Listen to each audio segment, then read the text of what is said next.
오늘 하나님 말씀은 사도행전 13장입니다. 오늘 큐티가 13장입니다. 저보고는 이제 월수금은 큐티 교재대로 따라가고 그 화목은 그냥 일반 설교가 됐으면 좋겠다 그렇게 이야기했는데, 저도 이제 사도행전 할 때는 뭐 다음 두고 봐야 되겠습니다만은 그냥 큐티 교재로 따라가도록 하겠습니다. 사도행전 13장 1절에서 12절까지 말씀입니다. 오늘 큐티 본문이 사도행전 13장 1절에서 12절입니다. 208페이지 같이 읽습니다. 안디옥 교회의 선지자들과 교사들이 있으니 곧 바나바와 니게르라 하는 시몬과 구레네 사람 루교와 분봉왕 헤롯의 젖동생 마나엔 및 사울이라. 주를 섬겨 금식할 때 성령이 이르시되 내가 불러 시키는 일을 위하여 바나바와 사울을 따로 세우라 하시니, 이에 금식하며 기도하고 두 사람에게 안수하여 보내니라. 두 사람이 성령의 보내심을 받아 실루기아에 내려가 거기서 배 타고 구브로에 가서 살라미에 이르러 하나님의 말씀을 유대인의 여러 회당에서 전할세 요한을 소행원으로 두었더라.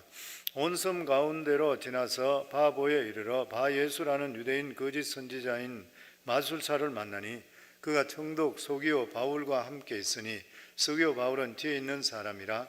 바나바와 사울을 불러 하나님의 말씀을 듣고자 하더라.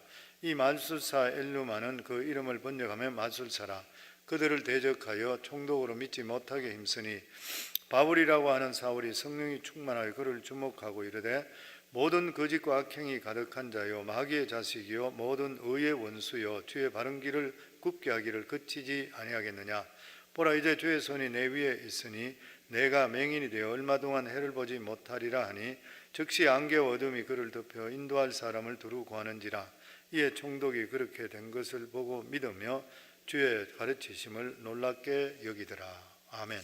사도행전 1장에서 7장까지 말씀은 성령 강림 사건이고 교회가 생기는 그러한 사건들이 적혀 있습니다. 그러면 성령의 역사를 통해서 놀라운 부흥들이, 한 번 설교에 3,000명이 회심하는 그러한 역사들이 임했습니다. 뿐만 아니라 이러한 교회 부흥 속에서도 고난과 핍박이 왔었고, 아나니아와 삽비라 사건을 통해서 하나님께서 교회를 영적으로 정화시키는 그러한 사건들이 있었습니다. 그래서 교회는 성장할 때에 고난과 핍박은 반드시 있습니다. 그러면서 성결하게 만들어주는 것이죠.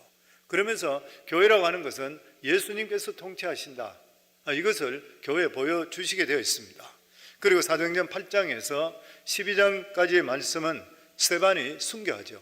말씀을 복음을 전가하고 돌맞아서 순교합니다. 이 순교를 통해서 복음이, 예루살렘에 갇혀있던 복음이 예루살렘 그리고 유다 사마리아까지 퍼지게 되는 것이죠. 그러면서 하나님께서 이방인 사도로서 사울, 바울을 부르게 됩니다. 그리고 이방인의 복음이 본격적으로 전거되기 시작하죠. 이방인 백부장 고넬료에게 그와 가족들 온 전체가 성령이 임하는 그러한 사건들이 임했습니다. 그리고 이제 13장부터는 이방으로 인해서 이방인들에게 복음이 본격적으로 전거되는 그런 과정이 있습니다. 이 1장에서 12장까지의 주인공이 누구냐면 사도 중에 베드로와 예루살렘 교회죠. 그런데 13장부터는 바뀌게 됩니다. 이제는 안디옥 교회와 그리고 바울이 되는 것입니다. 그 안디옥 교회와 바울이 전격적으로 나서서 전체 복음 오픈시키는데 가장 주요 그러한 역사를 임했던 그러한 사람과 교회가 되었습니다. 그런데 이 예루살렘 교회 아니고 생겼던 이 안디옥 교회, 이방 교회죠. 이 안디옥이라는 수리아 안디옥 교회에 이 이방 교회에는 특징이 있습니다. 이 교회의 특징이 뭐냐면은 다양성이죠. 예루살렘 교회는 유대인만 모였던 그 장소인 것이요. 그런데 이 예루살렘 안디옥 교회는 수많은 사람들이 모였습니다. 정말 다양하죠. 일률적이면 경직되고 다양하면 발전하게 되어 있잖아요. 미국을 보면 더더욱 그렇죠. 미국에는 전 세계 나라 사람이 다 들어와 있다. 빠짐없이 다 들어와 있대요. 다 들어와 있는 그런 나라가 미국이라고 그래요. 그러니 미국이 얼마나 강력한 것이에요. 전 세계에서 세 번째로 땅이 넓고, 그리고 전 세계에서 세 번째로 인구가 많고, 그리고 전 세계 시장 규모가 가장 큰 나라, 그리고 전 세계의 군사력의 군비의 5분의 3 이상이 지출되는 나라가 미국입니다. 대단한 나라잖아요. 전 세계 수백국의 거기에서 반 이상, 5분의 3 이상이 군비로 나간다는 것이 그만큼 강력하다는 것이, 돈이 없으면 군비 강력 못하잖아요. 대단한 그런 나라인 것이요. 이러한 것이 이렇게 되는 그런 이유가 뭐냐면, 첫 번째, 두말할 필요 없이 하나님 복을 주신 것이죠. 그리고 두 번째로 이야기한다면 다민족입니다. 다양한 사람들이 모여서, 이 사람들이 전체적으로 모여서 용광로에 들어가서 하나로 만들어져 버리는 것이요. 미국은 참 신기한 나라인 게, 미국은 보면 누구든지 미국 안에 들어와 있으면 다 미국 사람이 되면서 하나가 돼버려요. 그리고 이 나라를 자기가 살아야 된다고 생각해요. 전에도 그런 말씀 드린 적이 있습니다만은, 유럽 쪽으로 여행 가서 그 유럽에 사는 교포들 식당에 가서 식사하고 이러면서 교포들과 만나 이야기하고 식당 주인하고 이야기하면서 해보니까 이분들이 다 그래요. 뭐 영국 가서 식당에 갔더니 고기를 뭐 불고기 있고 이런데 고기를 오다 하려고 그러니까, 영국에서는 고기 드시지 마세요. 왜요? 그래. 너무 비쌉니다. 미국 같으세요. 엄청스럽게 비싸요. 그리고 그분들 이야기하는 게 보면은 다가 언젠가는 떠난다 이래 생각해요. 언젠가는 자기들은 떠나겠네. 근데 미국에 있는 분들은 언젠가는 떠난다 생각합니까? 떠날 생각해요. 여기 자기 나라라 생각해요. 그리고 우리들의 자녀들이 여기 자라는데 이 나라를 자기 나라라 그래요. 여기서 태어나는 아이들 물어보면 한국을 위해서는 전쟁터 안 나가지만 미국을 위해 전쟁터 나가 죽겠대요. 그런 마음을 가지고 있다. 하나로 녹아나는 나라예요. 참 신비한 그런 나라라 생각됩니다. 저는 이 다양성에 대해 생각할 때, 전에 한번 제시 잭슨 목사님, 상원 의원까지 하고 대통령 후보까지 나갔던 그런 사람이죠. 미국에는 보면은 정치하는 사람이 목회자가 많습니다. 목사 안수를 받은 사람이 실제적으로 주지사도 나오고 상원의원도 나오고 뭐 대통령 후보까지 나오고 뭐 그렇게 많이 하죠. 그런데 이분이 예전에 그 두카키스 민주당 그 경선에 나갔죠. 두카키스 대통령 후보로 나가는 마지막 두 사람이 붙었어요. 두카키스하고. 이 두 사람이 붙었을 때부터, 그때 제가 여기 있었으니까 그들이 설교, 그들이 연설하고 이런 것들 다 들었던 거예요. 근데 이 제시 잭슨 목사님이 거기에서 경선에서 두카키스한테 떨어졌어요. 떨어졌는데, 그런데 그때 패배하고 나서 했던 그 연설이 두고두고 미국 사람들 마음, 또 우리들 마음에 와닿습니다. 이렇게 이야기했어요. 두카키스의 양친 중 한 분은 의사였고 한 분은 교사였다. 나의 부모는 하인이었었고 미용사고 경비원이었다. 두카키스는 법률을, 나는 신학을 했다. 둘 사이에 종교, 지역, 인종의 차이, 경험과 관점의 차이가 있다. 그러나 미국이란 나라의 진수는 우리가 하나 되는 이 다수의 차이가 바로 그것이다. 하나님의 섭리는 그와 나의 오솔길이 한 곳에서 만나도록 한 것이다. 두카키스의 선치는 이민선을 타고 미국 갔다. 나의 선조는 노예선을 타고 미국 갔다. 그러나 우리의 앞 세대가 무슨 배를 타고 왔든 간에 그와 나는 지금 같은 배를 타고 있다. 미국에는 한 가지 실, 한 가지 색깔, 한 가지 천으로 짜여진 담요가 아니다. 사우스캐롤라이나에 보냈던 나의 유년 시절, 나의 어머니는 담요 한 장 마련하지 못했지만 어머니는 슬퍼하지 않고 우리는 춥지를 않았다. 대신 어머니는 털 헝겊, 실크, 방수천, 부대자루, 그저 여러분들의 신발이나 간신히 닦을 수 있는 그러한 천 조각을 모았다. 그리고 나서 어머니의 기운참 손놀림으로 인해서 이 조각첨들을 끼면서 훌륭한 누비구를 만들었다. 그것은 힘과 아름다움의 교양이다.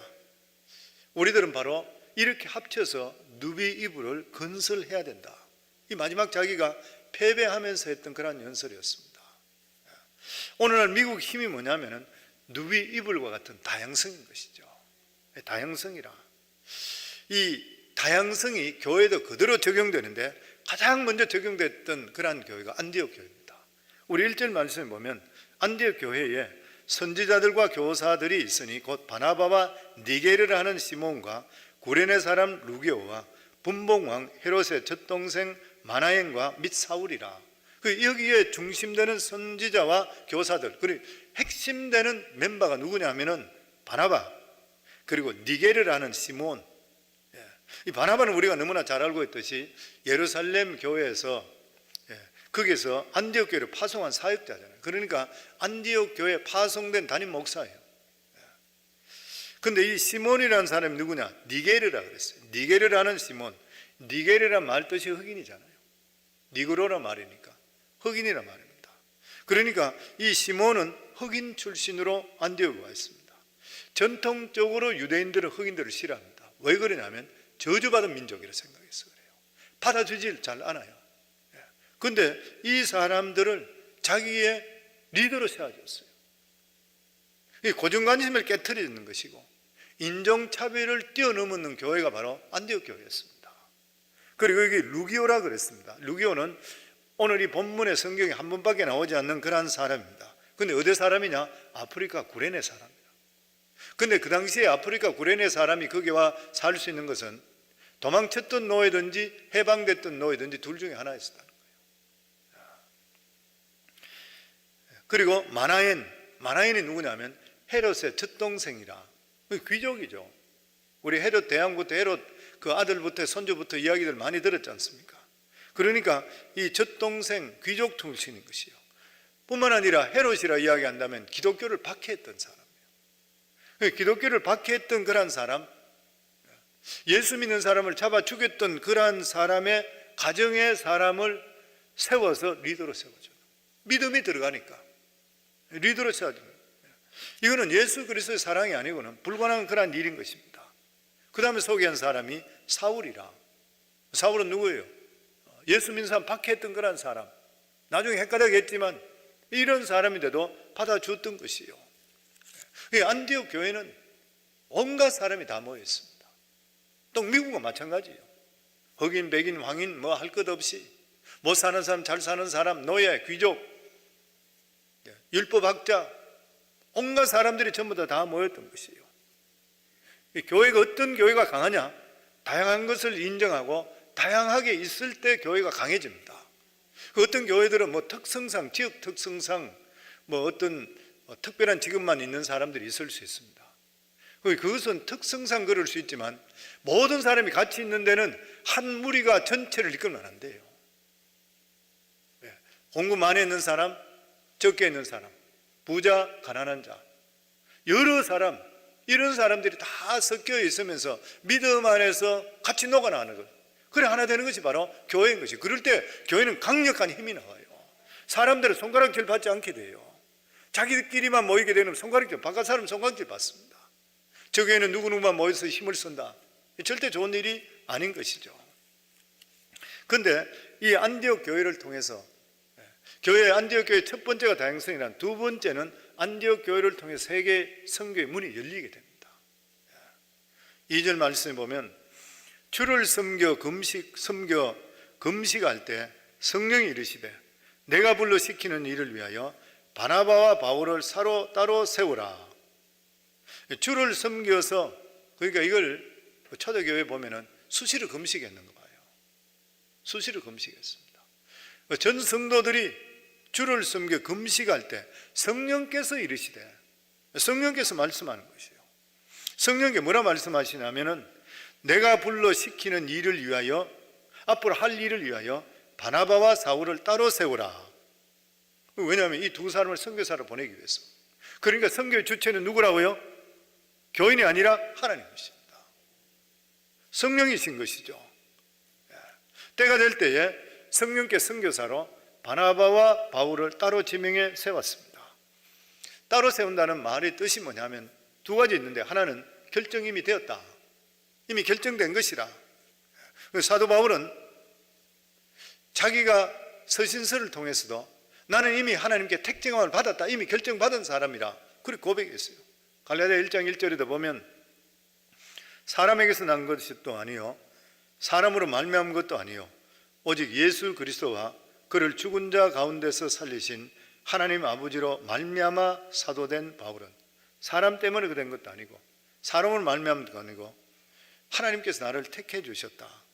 그러니까 바울과 바나바는 이미 선교사로 세움받기 위해서 하나님께 택함을 받고 있다가 이제 계획이 될 때에 하나님의 계획의 역사가 임했던 것이요.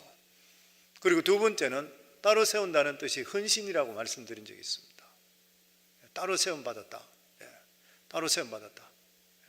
우리 성도님 중에서도 교회의 목자로, 목양팀장으로, 장로로, 권사로, 집사로 따로 세움을 받는 거예요. 따로 세움. 그 말이 뭐냐면 그 직분에 헌신됐다, 그 말이에요. 저 같은 경우에 목사로 따로 세움을 받았는데 누구를 위해서 따로 세움을 받았냐? 성광교회를 위해서 따로 세움 받았어요. 저는 다른 교회에 따로 세움 받은 사람이 아니에요. 저는 성광교회를 따로 세움 받았기 때문에 제 모든 삶의 목적과 목표와 가장 퍼스트 프라이어리티가 성광교회예요. 그게 따로 세움 받은 거예요.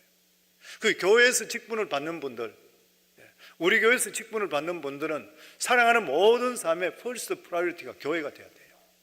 항상 명심하셔야 돼요. 명예로 생각하시면 안 돼요. 어떤 사람들은 교회 직분을 명예로 생각하는데 사실적으로 따지면 집안으로 볼 때 굉장한 명예죠. 근데 그게 왜 세워졌냐 하면 하나님의 나라를 세우기 위해서, 교회를 위해 세워졌는 것이에요. 그러니까 어떤 액티비티가 있다 하더라도 교회에 어떤 게 있다 하면 거기 먼저 집중하셔야 돼요. 그래서 하나님 그 사람 복을 주셔요. 이게 바로 헌신이잖아요. 그리고 나서 선교는 누가 하냐? 교회를 통해서 하는 것이죠. 교회에서 바나바와 바울을 따로 세웠으니까. 교회의 가장 큰 사명이 뭐냐면 예수 그리스도의 지상 명령인 선교를 수행해야 되는 것이에요. 우리 교회는 두 가지 유형이 있다는 거 아시잖아요. 예루살렘 교회 그리고 안디옥 교회.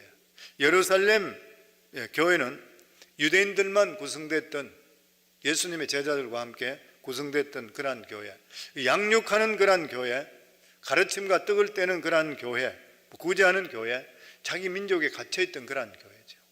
안디옥 교회는 사도들도 없습니다. 여러 사람들로 모여있는 교회.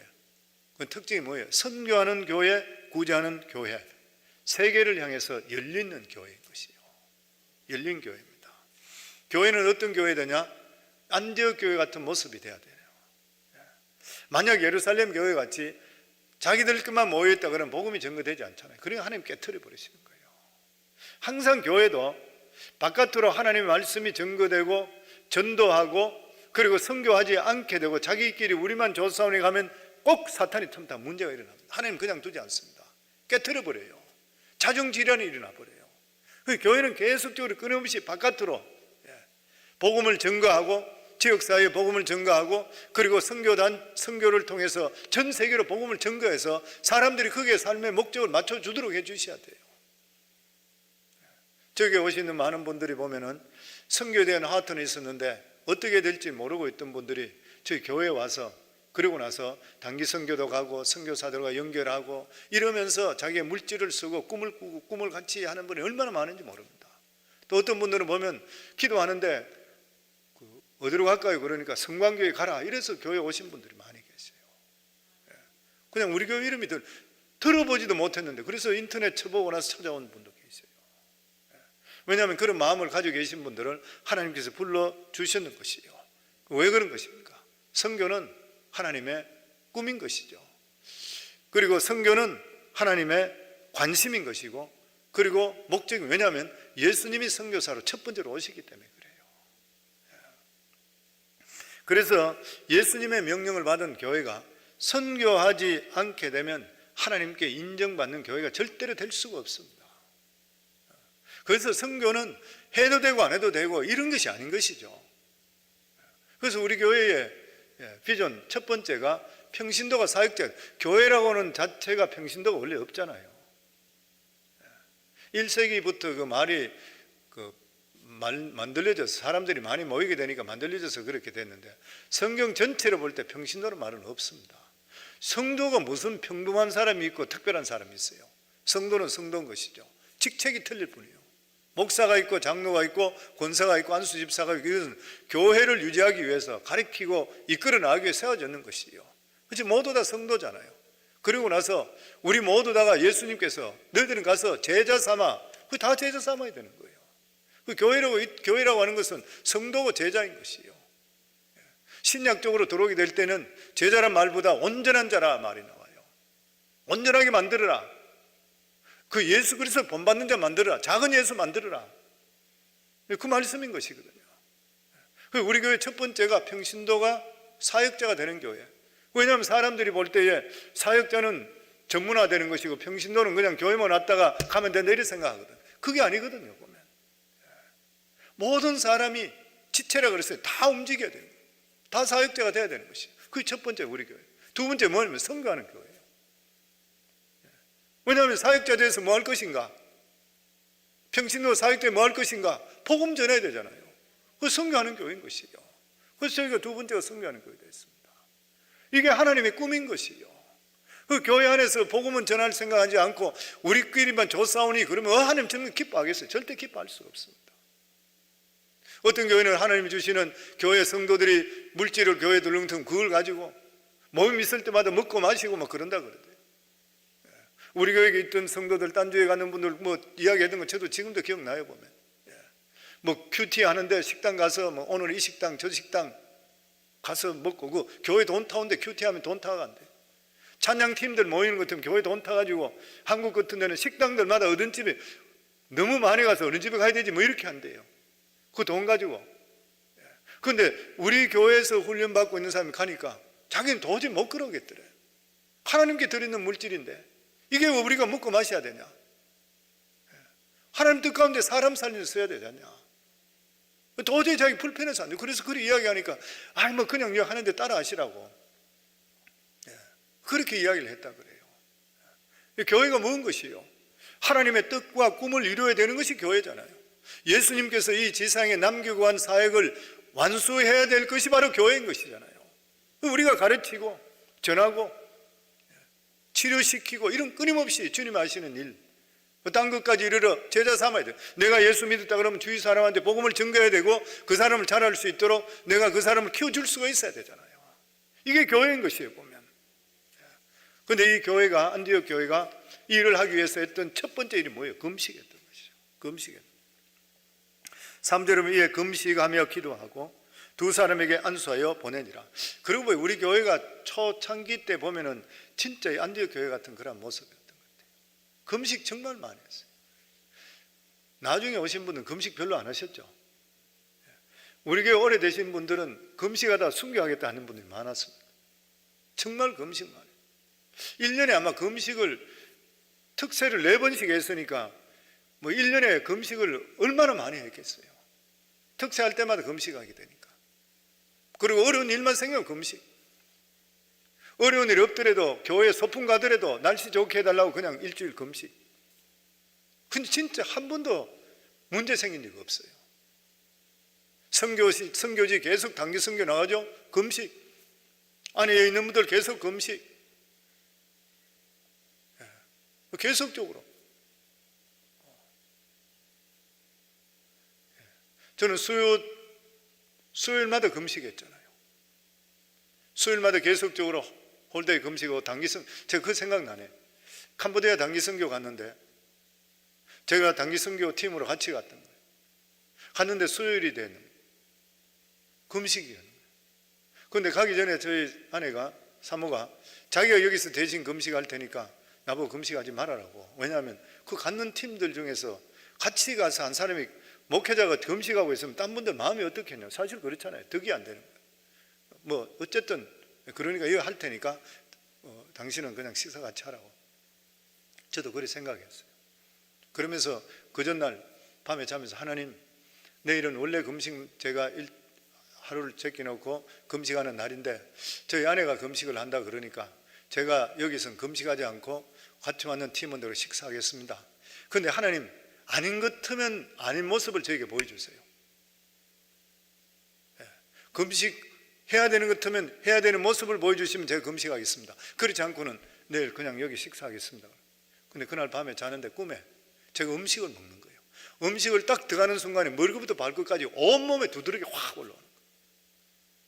왜 그걸 저한테 보여주겠어요? 그래서 그 다음날 아침에 제가 딴 선교사님들, 그 캄보디아에 있는 다른 선교사님들도 모셔가지고 호텔에서 아침 브레이크퍼스트 같이 불렀어요. 불러가 식사 대접하면서 격려해 주는데 그분들은 다 불러가 식사하고 나는 금식했어요. 하나님께서 금식을 기뻐하는 거예요. 그럴 때 능력이 나타나게 돼 있어요. 여기도 보면은 금식하고 기도하며 두 사람에게 안수 보내니라. 왜 금식하는 것이요? 신앙생활은 영적 싸움입니다. 영적인 문제이기 때문에 그런 것이에요. 눈에 보이지 않는 영과 싸우는 일인 것이에요. 그 영적 싸움이 뭐예요? 사탄에게 지느냐 이기느냐 결정되는 거예요. 그래서 우리가 기도할 때 안 되면 금식 기도해야 되는 것이에요. 안디옥 교회는 선교사를 파송하기 전에 자기들은 그냥 기도하니까, 금식 기도하니까 두 사람을 따로 세우라. 그리고 또 보내기 전에 또 금식하라. 또 금식했어요. 그래서 여기 보면 금식하고 기도하고 두 사람에게 안수했다. 하나님 성령께서 두 사람을 뽑아라. 그러니까 두 사람을 따로 세웠는 거예요. 그리고 또다시 금식하고 기도하니까 안수회가 보내라. 안수회가 보내는 것이에요. 금식하면 영이 맑아지기 시작합니다. 성령의 음성이 훨씬 더 클리어하게 들려요. 그러니까 금식했던 것이에요, 보면. 어떤 분은 그런 이야기해요. 금식은 옛날에 지금 할 필요 있습니까? 지금하고 옛날하고 할 이유 생각 없이 우리 삶 속에 몸을 비우게 되면 영혼이 맑아지게 됩니다. 그리고 훨씬 더 민감하게 되는 것이고, 선교사를 파송하는 것이 굉장히 중요한 일이죠. 그러니까 기도를 넘어서 금식하게 만드는 것이 우리들도 본받아야 될 그런 일인 것입니다. 왜냐하면 금식은 하나님께서 기뻐한다 그랬습니다. 이사야서 58장 6절에 보면 나의 기뻐하는 금식은 흉악의 결박을 풀어주며 멍의 줄을 끌어주며 압제당하는 자를 자유케 하며 모든 멍에를 꺾는 것이 아니겠느냐. 하나님께서 기뻐하는 금식.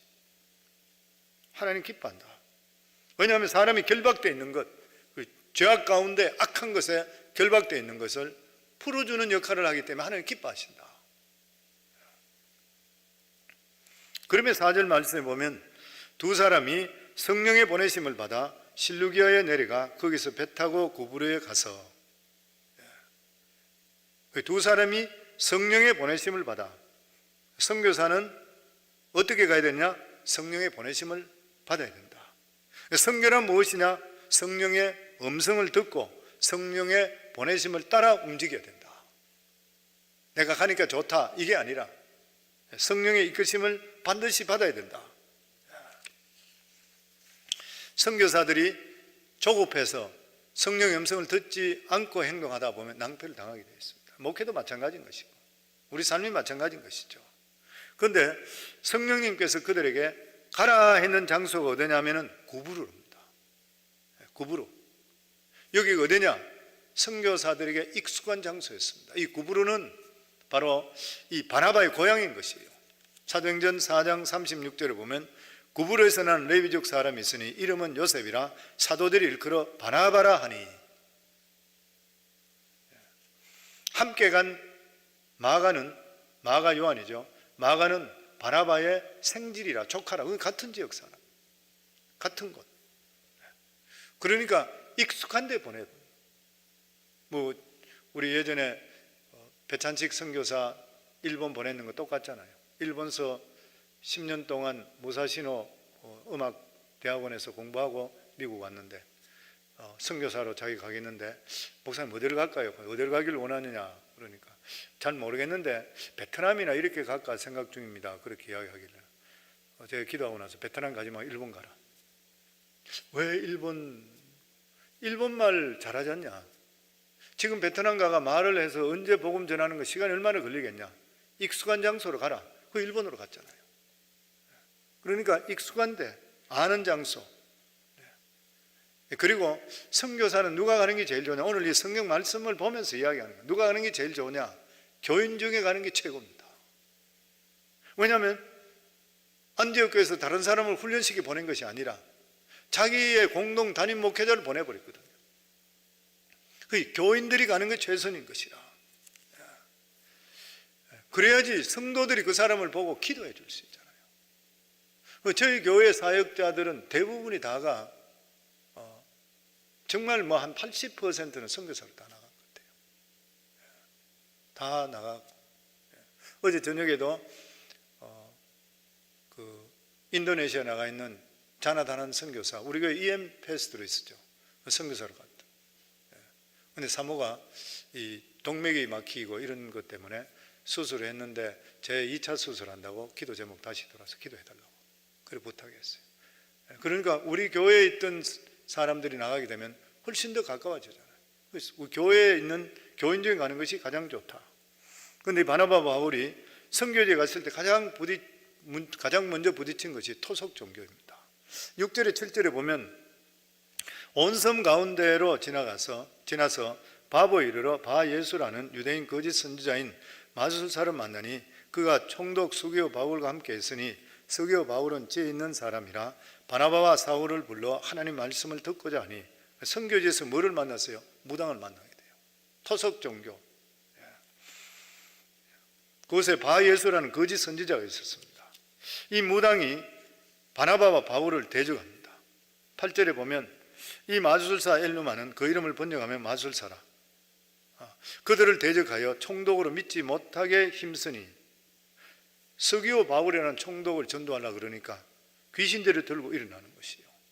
복음을 전하지 못하게 하는 것이요. 보면 실제적으로 우리도 주위의 집안 식구든지 누구든지 복음 전하려고 그러면 주위에서 방해하는 경우들이 생깁니다. 귀신이 하는 그러한 일인 것이죠. 방해하는 귀신을 쫓아내는 방법에 대해서 오늘 바울이 이렇게 9절부터 나옵니다. 보면 우리 같이 한번 읽겠습니다. 11절까지 바울이라는 사울이 성령이 충만하여 그를 주목하고 이르되 모든 거짓과 악행이 가득한 자요 마귀의 자식이요 모든 의의 원수요 주의 바른 길을 굽게 하기를 그치지 아니하겠느냐. 보라 이제 주의 손이 내 위에 있으니 내가 맹인이 되어 얼마 동안 해를 보지 못하리라 하니 즉시 안개와 어둠이 그를 덮어 인도할 사람을 두루 다니는지라. 성경에 나오는 귀신은 일반적으로 8종류 정도로 이야기하고 있습니다. 첫 번째가 어떤 거냐면 미혹하는 영, 디모데전서에 나오는 말씀이죠. 미혹의 영, 미혹의 영, 점치는 영, 사도행전 16장에 나오는 말씀. 점치는 영, 거짓말하는 영, 더러운 영, 악한 영, 더러운 영이 음란의 영도 같이 들어가 있죠. 악한 귀신, 정신적으로 억압하는 영, 정신을 억압시키는 영이 있어요. 신체 장애를 가져오는 그러한 귀신, 몸에 질병을 가져오는 그러한 귀신이 있습니다. 일반적으로 8가지를 나누는 것이에요. 그런데 이 성경에 오늘 지금 바울이 귀신을 쫓아내는 그러한 장면이 나옵니다. 귀신을 쫓아내기 위해서 어떻게 해야 되냐? 오늘 여기 말씀은 바울이 하는 사울이 성령이 충만하여, 귀신은 성령 충만하지 않으면 절대 못 쫓아내요. 성령이 충만하여, 귀신은 영물이기 때문에 성령 충만한지 아는지 금방 알아요. 귀신을 쫓아낼 때에 성령 충만하지 못하면 귀신은 오히려 달려들어야 돼요. 달려드는 것이요. 그리고 여기 보면 성령이 충만해 그를 주목하고, 주목한다. 눈을 그냥 그대로 똑바로 쳐다보는 것이에요. 이 귀신이 들어오게 되면 눈에서 진짜 파란불이 들어오잖아요. 눈에서 파란불이 들어옵니다. 일반적으로 눈을 쳐다볼 때 눈 못 쳐다봐요. 두려워서. 성령 충만하게 될 때 눈을 그냥 직시할 수 있어요. 그러면 눈을 절대로 똑바로 못 쳐다봅니다. 눈을 자꾸 시선을 피하죠. 성령 충만하지 못하면 제압당해 버려요. 그래서 성령 충만하지 못한 사람이 귀신 보면 도망가요. 당할 수가 없게 되는 거죠. 힘은 역발산이 되죠. 눈에는 빛이 나죠. 파란불이 나오죠. 완전히 사람이 이게 귀신 들리고 나면 진짜 바뀌는 거잖아요. 근데 이걸 어떻게 제압해요? 성령이 충만한, 영은 영으로 돼야 되니까 성령 충만해야 되죠. 그리고 눈으로 직시하는 것이에요. 눈을 보면서 예수 이름 명하노니 악한 것 들어있는 것을 나가라고 꾸짖어야 돼요. 지금 똑같이 그랬는 것이에요. 여기 보면 대적이 했잖아요. 절대 피하지를 않았던 것이에요. 눈길을 피하지 않았어요. 그리고 어떻게 했어요? 귀신을 꾸짖는 것이에요. 꾸짖는 것이에요. 악한 영들과 대화는 절대 있을 수 없잖아요. 대화가 될 수가 없는 일이죠. 그러니까 예수 이름으로 그냥 꾸짖어야 되는 것이에요. 은혜 받으려고 하면은 사탄의 세력이 난리를 지깁니다. 아마 오늘도 새벽기도 오시는 분들 영적으로 싸워 승리했기 때문에 새벽기도 오는 것이에요. 다 죽고 쉬고 싶잖아요. 서 있으면 앉고 싶고 앉아 있으면 눕고 싶다고. 사람이 다 그런 것이에요, 보면. 육체의 소욕은 뭐예요? 자꾸 나태하게 만드는 것이에요. 믿음에서 떨어지게 만드는 것이에요. 주일날 교회 현장 예배 드리러 오시는 분들 그런 이야기 해요. 목사님, 지난주에 목사님 1년 만에 제가 나왔습니다. 너무 컬컬하고 내가 이래서는 안 되겠다 생각해서 그래서 내가 교회 나왔습니다. 교회 나오면 너무 좋으네요. 그런 이야기예요. 뭐 지금 팬데믹 때문에 어쩔 수 없이 그렇습니다만은 성도님 예배 중심적으로 살지 못하면 영적으로 나태해지고 나중에 믿음 있는지 없는지 몰라게 돼요. 왜냐하면 사탄이 그냥 두지를 결코 않는 것입니다. 아침에 새벽에 우리가 하나님께 나와 말씀 받고 기도하는 것은 뭐예요? 아침 새벽부터 악한 영을 묶어버리는 능력이 나타나요. 그 새벽 승리, 인생 승리하는 거예요. 믿으시는가요? 그래서 우리가 새벽을 승리하면 반드시 인생을 승리하게 되어 있습니다. 오늘 하루도 승리할 줄을 믿습니다. 아멘. 그리고 예수 그리스도의 이름에는 악한 영을 묶는 그러한 권세가 있는 거예요. 하나님 그 성도들에게 그러한 권세를 주셨어요. 누가복음 10장 19절 20절에 보면 내가 너에게 제자들에게 했는 말씀이죠. 뱀과 정갈을 밟으며 원수의 모든 능력을 제어할 권세를 주었으니 너희를 해할 자가 결탄코 없으리라. 그러나 귀신들이 너에게 항복하는 것을 기뻐하지 말고 너희 이름이 하늘에 기록된 것을 기뻐하라 하시니라. 귀신도 능력이 있습니다. 그런데 우리 예수 믿는 하나님의 자녀들이 뭐가 있어요? 권세가 있는 거예요. 능력을 제압할 수 있는 권세를 허락해 준 거예요. 그 권세가 뭐예요? 예수 그리스도의 이름인 것이에요. 그래서 우리가 예수 그리스도의 이름으로 꾸짖는 것이에요. 마가복음 10장 17절에 보면 믿는 자에게는 이런 표적이 따르리니 곧 저희가 내 이름으로 귀신을 쫓아내며 새 방언을 말하며.